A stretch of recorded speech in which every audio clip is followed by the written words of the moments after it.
VR Academy. Welcome to our YouTube channel. हम लोगों ने देखा था रशिया के सोशलिज्म का चैप्टर चल रहा था। सोशलिज्म में हमने क्या चीजें देखी थी? एक तो रशिया का 1914 में समाज, भाई माइक तो ऑन है ना कहीं? हमने देखा था 1914 में रशिया का समाज कैसा है, उसकी इकोनॉमी कैसी है। इकोनॉमी हमने देखी थी दो हिस्सों में बटी हुई है। एक किसान 80 to 85% किसान है और 15% इंडस्ट्रियलाइजेशन है। जार ऑटोक्रेटिक टाइप का है, किसी को पावर बांटने में उसका कोई इंटरेस्ट नहीं है। ठीक है, सारी सत्ता वो अपनी छाती से लगाकर रख लेना चाहता है।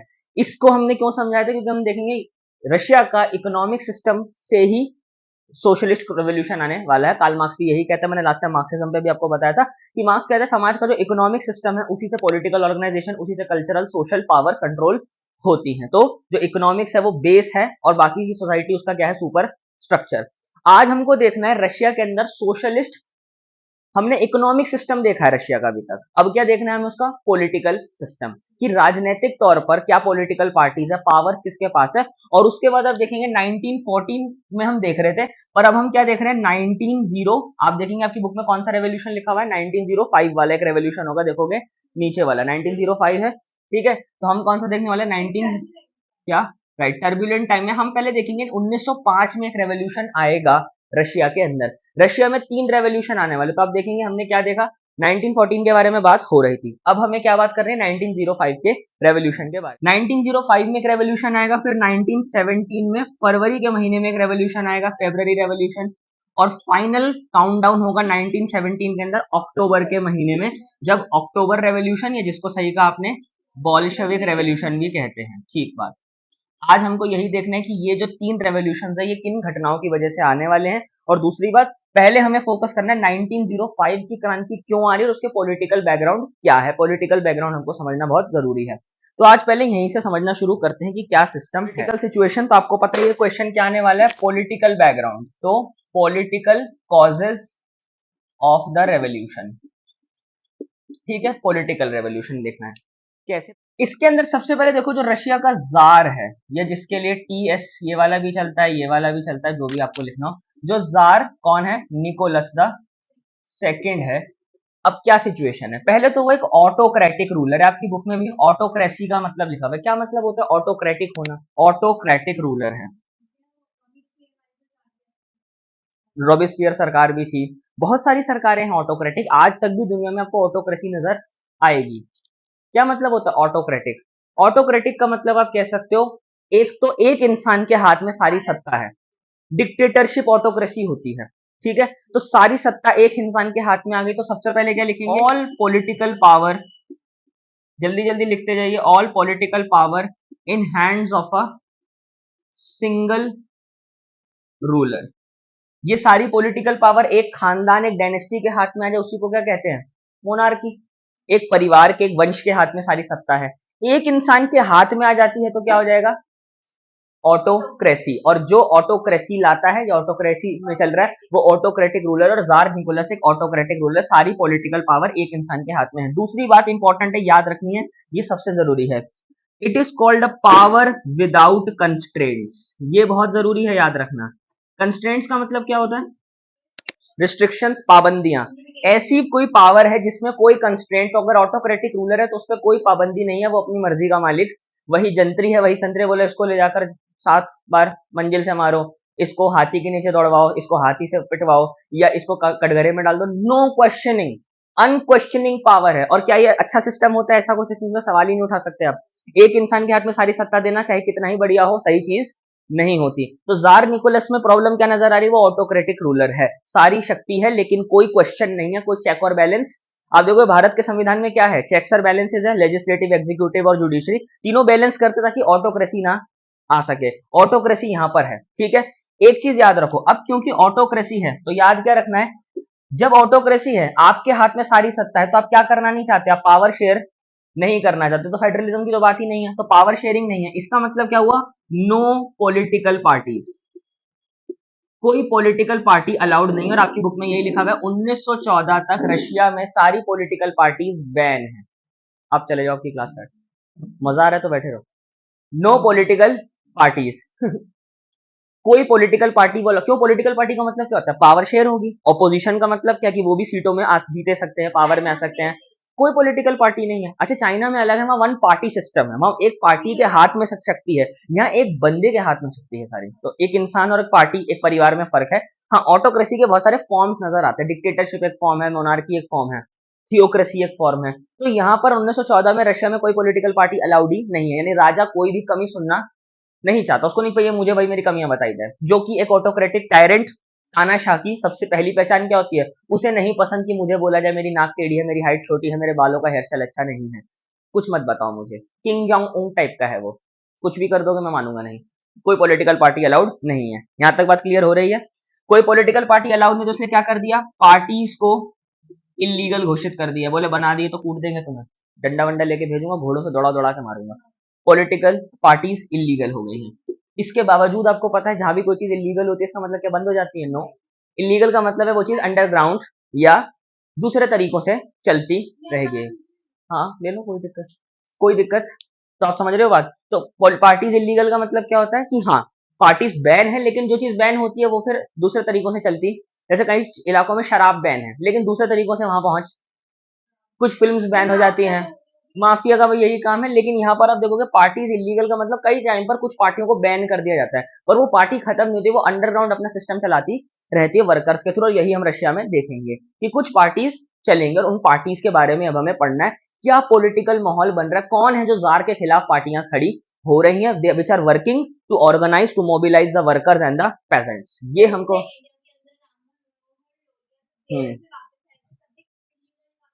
राइट। अब वो इलीगल लीगल बड़ा टेक्निकल टर्म है, क्योंकि कई बार हो सकता है कि जैसे मान लीजिए सच बोलना ही इलीगल हो गया है, तो हम ये यानी कि illegal not always means wrong. Illegal means कि हाँ कानून जो अभी का है वो अलाउ नहीं कर रहा, but there are unjust laws.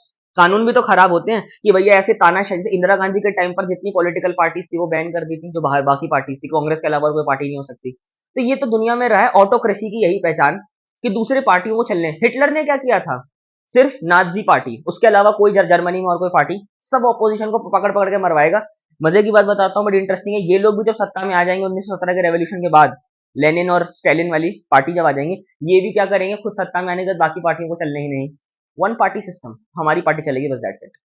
तो आपको दिखता है जो बदलाव लाने वाले हैं वो भी उन्हीं बीमारी के शिकार हो जाते हैं जिनसे वो फाइट कर कर आए थे। तो ये पॉलिटिक्स का बड़ा विचित्र सा स्वभाव है। तभी कहते हैं power is a heady brew, सर चढ़ने वाली चीज है ताकत। ताकत में जो नहीं होता उसको लगता है सब बदल दूंगा, और जैसे सत्ता में आते हैं वो खुद उतने ही प्रिविलेज, इतने कंफर्टेबल हो जाता है कि क्वेश्चन करना बंद, फिर खुद उतने ऑर्थोडॉक्स और डॉगमेटिक। ये चीज दिखती है और समझनी चाहिए। तो हम किसी के भक्त नहीं है, न लेनिन के, न स्टेलिन के, न ट्रॉट्स्की के, ना भैया जार के। हमें सिर्फ तटस्थ होकर ये समझना है कि कौन क्या चीज कर रहा है, सिस्टम कैसे चल रही थी। यहाँ तक बात क्लियर। पार्टीज इलीगल है, अब देखते हैं और पार्टीज कौन कौन सी आ रही है। अब मैं आपको और समझाता हूँ जार के साथ दिक्कत क्या है। एक तो हमने देखा जार ऑटोक्रेटिक है, कोई और पार्टी को अलाउ नहीं कर रहा। आप समझो इस समय जो बाकी का यूरोप है, मैंने बताया था जब हम वर्ल्ड वॉर 1 तक आते हैं, इनफैक्ट वर्ल्ड वॉर 1 के अंदर भी ब्रिटेन के नेशन स्टेट्स नहीं है, क्या है, एम्पायर्स है, साम्राज्य युद्ध लड़ रहे हैं। जैसे ब्रिटेन नहीं लड़ रहा, ब्रिटिश एम्पायर है, फ्रांस नहीं लड़ रहा, फ्रेंच एम्पायर है। ये तो आपको वर्ल्ड वॉर 2 तक भी नजर आता है। उसके बाद वर्ल्ड वॉर 1 और 2 के बाद आप देखेंगे नेशन स्टेट्स बनने लगे। स्टार्टिंग में बताया था कैसे साम्राज्यों से नेशन स्टेट्स राज्य बनते हैं, ठीक है। आप देखो इस समय का जो बाकी का यूरोप है, इंग्लैंड मान लीजिए, वो भी मोनार्की है, वो तो आज तक मोनार्की चली रहा है, ठीक है। हेड ऑफ स्टेट वहां का आज भी राजा ही है, किंग चार्ल्स, जो प्रिंस चार्ल्स था, ठीक है। पॉइंट ये समझना, बाकी के यूरोप में राजाओं के साथ इतनी दिक्कत नहीं। आपको ये समझना जरूरी है कि रशिया में ही सोवियत क्रांति क्यों आ रही है। इससे पहले हमने पढ़ा था सोशलिज्म को रशिया की बपौती तो है नहीं, वो बाकी यूरोप में भी नजर, बाकी यूरोप में भी सोशलिस्ट थे कि नहीं थे, बिल्कुल थे। पर फिर रशिया में ही क्रांति क्यों आई है, बाकी जगह क्रांति क्यों नहीं, बहुत बड़ा सवाल है, हिस्ट्री को मन में आना ही चाहिए, नेचुरल क्वेश्चन है, it's a very good question. Why is there only a socialist revolution in Russia and not anywhere in the Europe? क्योंकि बाकी यूरोप में भी किसान है, बाकी यूरोप में वर्कर्स है, बल्कि आप देखोगे रशिया के मुकाबले में वर्कर्स लंदन में ज्यादा, इंग्लैंड में ज्यादा है, क्योंकि इंडस्ट्रियल रेवोल्यूशन वहीं पहले आया। पर बाकी के यूरोप के अंदर क्रांति क्यों नहीं आ रही है, यहाँ क्यों आ रही है, ये समझना थोड़ा जरूरी। देखो बाकी के यूरोप में जो मोनार्क है, इस समय बाकी भी यूरोप में मोनार्क है, ठीक है। उन मोनार्क्स की कंट्रोल किसने ले ली है, पार्लियामेंट ने। अब देखोगे बाकी के यूरोप में जो मोनार्क्स है वो टोटल ऑटोक्रेटिक नहीं हो पा रहे हैं, ये ऑटोक्रेटिक बन रहा है, यानी इस पर कोई पार्लियामेंट की पाबंदी, कोई संविधान की पाबंदियां नहीं है। जैसे आप देखोगे लुई 16 पर क्या था, बाद में कॉन्स्टिट्यूशनल मोनार्की क्रांति के बाद आई 1789 में, जो पहले है बेस्टील के बाद, जो वो डेक्लेरेशन ऑफ इंडिपेंडेंस, डेक्लेरेशन करते हैं टेनिस कोर्ट ओथ वाली, ऐसी चीजें यूरोप के बाकी राजाओं पर भी लग चुकी है। कब तक? 1914 तक आते आते हैं। 1900 अर्ली 20th सेंचुरी में क्या लग चुकी है? उनकी सत्ता को पार्लियामेंट कंट्रोल करता है, या पार्लियामेंट स्लैश आप संविधान लिख लीजिए। ब्रिटेन में आप देखोगे तो आपको मैं समझा क्या रहा हूं, कॉन्स्टिट्यूशन और पार्लियामेंट का मोनार्क पे कहीं ना कहीं पूरे यूरोप के राजाओं पे दबाव था। रशिया में बिल्कुल, यहाँ रशिया में राजा टोटल ऑटोक्रेटिक एकदम एकदम बेलगाम घोड़े की तरह भाग रहा है, जो वो कर सकता है चाहे वो कर सकता है। पर जैसे इंग्लैंड का अच्छा एग्जांपल है, तो आप देखिए ब्रिटेन, ब्रिटेन में मोनार्की बहुत पुरानी है, पर ब्रिटेन में जो मोनार्क है उस पर किसका कंट्रोल था? पार्लियामेंट का। आज तो एब्सोल्यूट कंट्रोल है हाउस ऑफ लॉर्ड्स और हाउस ऑफ कॉमन्स, बल्कि हाउस ऑफ कॉमन्स जो है सत्ता ज्यादा उसके पास है। हाउस ऑफ कॉमन्स किसको कंट्रोल करता है? राजा को। राजा के पास सिर्फ नॉमिनल पावर्स है। ब्रिटेन में मोनार्क था, लेकिन मोनार्क पे क्या लगी हुई है? लिमिटेशंस लगी। जैसे सबसे पहली लिमिटेशन तो लगी मैग्ना कार्टा। आप लोग मैग्ना कार्टा के बारे में जानते हैं? क्या है मैग्ना कार्टा? 1215 में ही, यानी ब्रिटेन में 13th सेंचुरी 1215 में मैग्ना कार्टा को मानते हैं founding of the democracy. Democratic इतिहास देखे दुनिया का, उसमें मैग्ना कार्टा एक चार्टर था। चार्टर मतलब एक कानूनी तौर पर एक रॉयल ऑर्डर निकाला गया, जिससे जो राजा है उसकी सत्ता को, उसकी पावर को थोड़ा लिमिट किया गया। तो ब्रिटेन में देखोगे मैग्ना कार्टा लगाया गया। उसके बाद देखोगे पार्लियामेंट एक्ट्स पारित हुए। पार्लियामेंट एक्ट्स आपको देखोगे वहां पर मिलेंगे। 1911 का पार्लियामेंट एक्ट है, 1949 का पार्लियामेंट एक्ट है। इसके तहत फिर से हाउस ऑफ लॉर्ड्स और हाउस ऑफ कॉमन्स के पास शक्ति ज्यादा आ गई, बल्कि हाउस ऑफ कॉमन्स के पास ज्यादा, कि वो मोनार्क की दखलंदाजी कम कर सके। हटा नहीं रहे हैं, पर उसको कंट्रोल करना जरूरी है। तो क्या हम कहेंगे यहाँ ऑटोक्रेसी है? नहीं, पूरी सत्ता राजा के हाथ में नहीं है। जैसे पार्लियामेंट एक्ट हो गया, उसके बाद आप देखोगे जैसे बिल ऑफ राइट्स, हमने बिल ऑफ राइट्स देखे थे, जैसे फंडामेंटल राइट जिससे बने 1689। अमेरिका में भी आप देखेंगे बिल हुए थे। तो ब्रिटेन का एग्जांपल देखिए, मैं आपको क्या समझा रहा हूं, उन जगहों पर कहीं ना कहीं जनता को यह था कि हाँ राजा को कंट्रोल किया गया है। रशिया में ऐसा बिल्कुल नहीं है, यहाँ राजा एब्सोल्यूट पावर में, इसलिए यहाँ के लिबरल्स यानी यहाँ के मिडिल क्लास को भी क्या लगने लगेगा कि राजा को सत्ता में कंट्रोल करना। बाकी का यूरोप भैया राजा को बिल्कुल कंट्रोल में रखता है, हमने कोई कंट्रोल ही नहीं बना रखा, इसलिए हमारा राजा जो चाहे वो करने। और जब ऐसा राजा फेल करने लगेगा, आपको जंग में ले जाएगा और हार दिलवाने लगेगा, आप बैटल्स हारने लगोगे, आपके देश में गरीबी होगी, मैनेज नहीं कर पा रहे हो, भुखमरी की सिचुएशन हो रही है, ठंड ज्यादा पड़ रही है, ऐसे राजा पर तुरंत पाबंदियां लगने की डिमांड होने लगेगी। तो आप समझ पा रहे हो माहौल क्या है, कि यहाँ पर यूरोप के मुकाबले में रशिया के जार के पास एब्सोल्यूट पावर है, whereas others are under control. So when others are under control, what will the people of Russia think? They will think that we should also keep this dragon inside the cage. इसको भी हमें चाबी में बंद करके रखना पड़ेगा, इसको अपने इशारों पे नचाना पड़ेगा, वरना काम। और आप देखोगे 1905 की क्रांति किसकी क्रांति है? लिबरल्स की क्रांति है। जो फ्रांस रेवोल्यूशन में 1789 में हो, वही रशिया में 1905 में होने। एक डूमा, यहाँ पर पार्लियामेंट को डूमा कहेंगे, वहां पर नेशनल असेंबली कहा गया था फ्रांस में, यहाँ डूमा कहेंगे, स्टेट डूमा, जो राजा की पावर को कंट्रोल करेगा। यहाँ तक बात समझ में आई? अब इसका मैं जल्दी से आपको पॉलिटिकल पार्टीज के बारे में बताता हूँ, ये नोट कर लो जो मैंने बताए हैं, ये आपको अच्छे आंसर्स लिखने के लिए जरूरी है, ताकि आप कोट कर सको कि ये चीजें थी यूरोप के बाकी राजाओं पर। ब्रिटेन एक मिसाल उसकी। आते हैं आगे की कहानी में और देखते हैं क्या पॉलिटिकल कॉजेस बन रहे हैं। इकोनॉमिक आपको ढंग से याद हो जाने चाहिए, वर्कर्स और फार्मर्स की समस्या क्या है, जो पिछली वाली वीडियो में था, लिंक डिस्क्रिप्शन में आप देख सकते हैं। चलिए ठीक है, अब political parties, political parties in Russian empire, please यही टाइटल दीजिए अपने सब नोट का। हम कब तक देख रहे हैं? इन अर्ली 20th सेंचुरी, शुरुआती 20वीं सदी की शुरुआत में, 1900 बल्कि 1890 से ही आप लगा लो 1900 1905 तक, ठीक है, इस अर्ली 20th और लेट 19th सेंचुरी आप लगा लीजिए।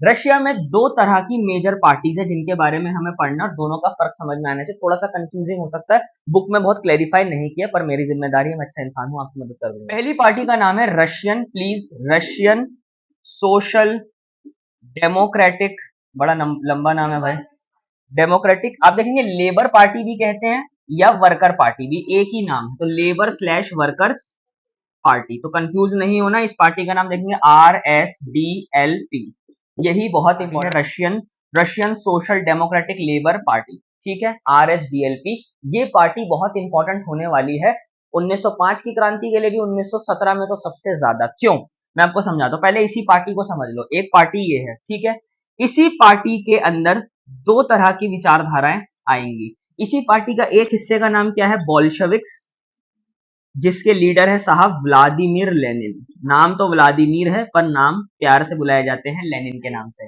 Lenin is a very significant leader, मतलब लेनिन को आप नहीं जानते तो बड़ी दुख की बात है। You should know Lenin. I'm not saying उसकी पूजा करो, but he's a very significant figure in the politics of 20th century world. दुनिया के अंदर लेनिन की पॉलिटिक्स समझनी जरूरी है अगर आपको सोवियत या कम्युनिस्ट रेवोल्यूशन या रशियन रेवोल्यूशन समझना है। वाई 1917 की क्रांति में लेनिन का सबसे बड़ा योगदान रहेगा। इनफैक्ट मैं आपको बताऊंगा लेनिन के बारे में क्या क्या चीजें। तो बोल्शेविक्स एक हिस्सा है किस पार्टी के अंदर? आरएसडीएलपी के अंदर। एक और हिस्सा है उसका नाम है मेंशेविक्स। मैं बताऊंगा दोनों में फर्क क्या है और दोनों कैसे काम करते हैं, और बाद में स्प्लिट भी होंगे। इस पार्टी के दो हिस्से हो जाएंगे, बोल्शेविक्स एंड मेंशेविक्स। बोल्शेविक्स के लीडर का नाम क्या है? लेनिन। ठीक है, he will be very significant in the 1917 revolution. Mensheviks के लीडर का नाम लिखिए फटाफट से, मैं आपको बताता हूं। जूलियस मॉन्टमार्टोव। जूलियस मार्टोव मेंशेविक्स का लीडर है। पर ये दोनों पहले किसके अंडर काम करते हैं? रशियन आरएसडीएलपी के अंडर काम कर रहे थे। फिर बाद में जाकर इन दोनों का स्प्लिट हो जाएगा, पार्टी स्प्लिट, क्योंकि विचारधाराओं में फर्क होगा। हम देखेंगे विचारधाराओं में क्या फर्क है, आपकी बुक में भी है, मैं थोड़ा और आपको रेफर करूंगा। ये पार्टी कब बनी है? 1898 में फाउंड हुई। आपको दिख रहा है इलीगल हो गई है parties, but despite that fact ये पार्टी स्लोली अंडरग्राउंड अपना काम कर रही है, किसी न किसी तरह बचकर, पर ये अपना काम चालू रख रही है। 1898 में पार्टी फाउंडेड। अब मैं आपको जो समझा रहा हूं ध्यान दो। इस पार्टी का मेन ऑडियंस है नहीं, ये किन को रिप्रेजेंट करती है? देखो हर पार्टी की सेट ऑडियंस होती है, जैसे हर पिक्चर की एक ऑडियंस होती है ना। हर फिल्म हर इंसान के लिए बनी नहीं है। अगर बाल हनुमान फिल्म है, it's basically catering to child audience, वो एडल्ट ऑडियंस के लिए बनी नहीं है। कुछ एडल्ट फिल्म्स हैं जो एडल्ट लोगों के लिए बनी है, पर पॉलिटिकल पार्टीज का भी क्या होता है? सिंपल एक ऑडियंस है। इनकी है अर्बन प्रोलेटेरिएट। ये बहुत इंपॉर्टेंट वर्ड आपको याद होगा, प्रोलेटेरिएट। अगर ये प्रोलेटेरिएट वर्ड यूज कर रहे हैं यानी ये किसके फॉलोवर्स हैं? मार्क्सिस्ट हैं, मार्क्स को बहुत मानते हैं। एग्जैक्टली मैंने वही कहा, रिस्पेक्टेड मार्क्स, मार्क्सिस्ट थिंकर्स। और मार्क्सिस्ट थिंकर्स के लिए बेसिक ऑडियंस कौन है? Workers, urban workers. तो अर्बन प्रोलेटेरिएट का मतलब क्या हुआ? City workers. आप सिटी वर्कर्स भी कह सकते हो, सिटी में काम करने वाले लोग इनकी मेन ऑडियंस है। क्लियर? आरएसडीएलपी 1898 में बनती है, इसका काफी सीनियर और बहुत ही प्रोमिनेंट मेंबर है वो, बल्कि इनका लीड थ्योरिस्ट है। थ्योरिस्ट का मतलब इस पार्टी की विचारधारा तय करने में लेनिन का बहुत बड़ा रोल रहता है। अब मैं इसके बाद थोड़ा लेनिन पर आपको बताऊंगा, पर आप समझ पा रहे हो पॉलिटिक्स क्या चल रही है। This party 1898 Marxist thinkers workers, ये चाहती है एक सोशलिस्ट रेवोल्यूशन लाना। तो क्या है इसका?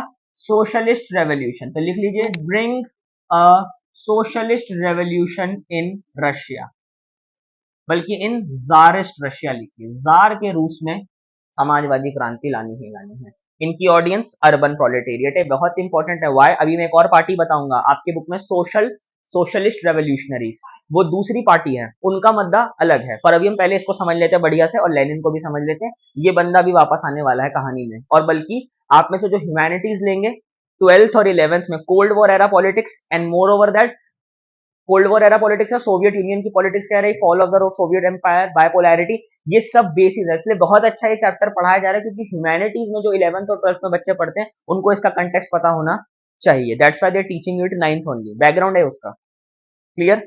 Thanks for watching. Don't forget to like and subscribe.